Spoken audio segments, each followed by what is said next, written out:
So for transition metals can form more than one monatomic ion. So here they are listed in this table alphabetically by metal name. The ones that are in boldface are the ones that are most common, but we'll run into pretty much all of these at some point throughout the semester. So you can see we have chromium, cobalt, copper, iron, lead, mercury, and tin. And again, unlike main group elements, these transition metals can form more than one positive charge. So we can have more than one ion. So examples that come up a lot, I would say, would be copper and iron. So if we look at copper, it can adopt two different charges. It can have a 1 plus charge or a 2 plus charge. This systematic way of naming these is very intuitive. So we would call that, if it has a plus 1 charge, we call it copper 1. If it has a plus 2 charge, we call that copper 2. There's an older way of naming them, which is what we call the common name. And the charge that is the lowest charge, that ends in us, so us, and the higher charge ends in ic. So instead of copper 1 and copper 2, we would use cuprous and cupric, respectively. If you look at iron, similarly, so iron has two possible charges, except this time it's plus 2 and plus 3. So we would call those iron 2 and iron 3, respectively, using the systematic name, whereas the common name, we would use ferrous for the one with the lower charge, which happens to be plus 2, and ferric for the one with the higher charge, which happens to be plus 3. So again, those two seem to come up quite a bit, but it's a good idea to also know chromous and chromic and the other ones. But again, the systematic name is more commonly used and is more intuitive. Let's look at another example before we look at some questions here. So if we have tin, so tin can be tin 2, so that means that the tin has a plus 2 charge, or it can be tin 4, so that means that it has a plus 4 charge. All right, let's move on from here. If we take a look at this problem, it says determining the formulas of binary ionic compounds. So determining the formulas of binary ionic compounds. So the problem says give the systematic name. So remember, the systematic name is the one that uses the Roman numerals for each formula, or the formula for each of the following compounds.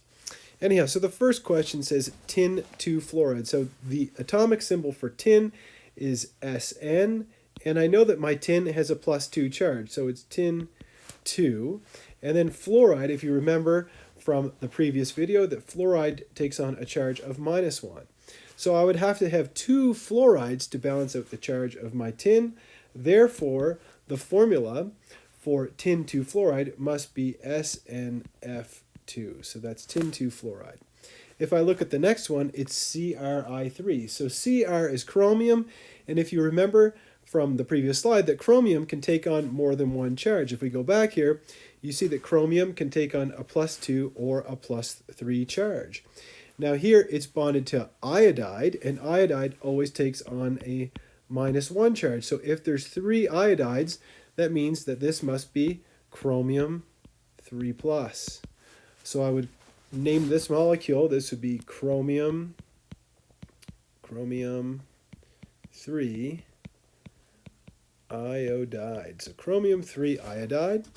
For the next one, it's ferric oxide. And if you remember, iron can take on 2 possible charges. So it can be plus 2 or plus 3.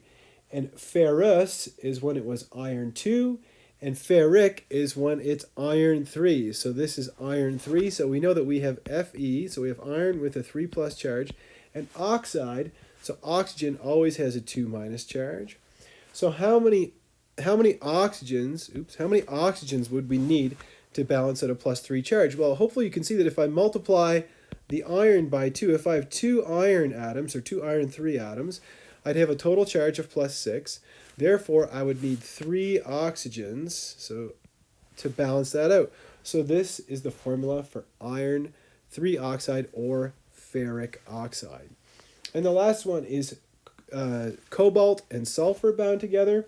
And if we go back to the previous slide, you can see that cobalt can be plus 2 or plus 3.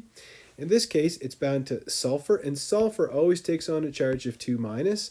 It's a 1-to-1 ratio, therefore the cobalt must have a charge of 2 plus. So the name of this compound must be cobalt. So cobalt 2 sulfide. So cobalt 2 sulfide.